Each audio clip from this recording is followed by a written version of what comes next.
کیا جمعہ مبارک کہنا جائز ہے؟ دیکھیں، جمعہ ہے ہی مبارک، تو یہ ایک معاشرتی رسم ہے، شریعت کا حکم ایسا نہیں ہے۔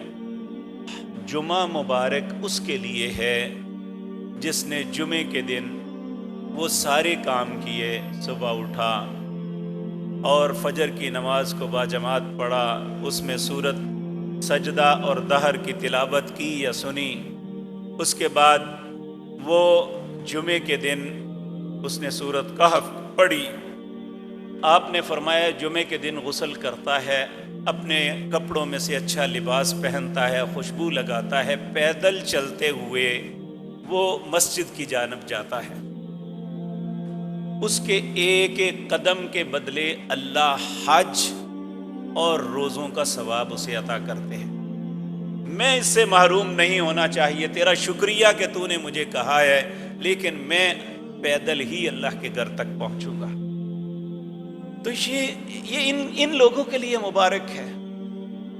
یہ جو یہاں 10 بجے آ کے بیٹھ کے قرآن کی تلاوت کرتے ہیں، نوافل پڑھتے ہیں اور جمعے کا ثواب لینے کے لیے بیٹھتے ہیں، یہ ان کے لیے مبارک ہے۔ بلکہ میں سمجھتا ہوں ہر وہ شخص جو جمعے کی ادائیگی کے لیے وقت پہ آتا ہے اور اس کے پورے آداب کا خیال رکھتا ہے، نبی کریم صلی اللہ علیہ وسلم نے فرمایا جو شخص جمعے کے دن آیا، جو اللہ نے اس کے مقدر میں لکھا وہ پڑھتا رہا۔ آپ نے فرمایا اگر اکتاہٹ محسوس کرو تو بیٹھ جاؤ، جب تک امام ممبر پہ نہیں آتا انسان نوافل پڑھے، قرآن کی تلاوت کرے۔ اور یہ بات ذہن میں رکھے، جمعے کے دن دوپہر کے وقت زوال کا وقت نہیں ہوتا، نبی کریم نے فرمایا جو جس وقت آئے پڑھے۔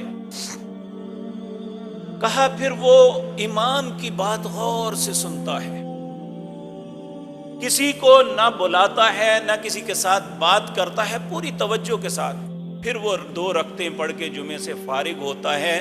اللہ اس جمعے سے آئندہ جمعے اور 3 دن اور 10 دن کے گناہ اس کے معاف کر دیتے ہیں۔ یہ ہے مبارک میرے بھائیوں۔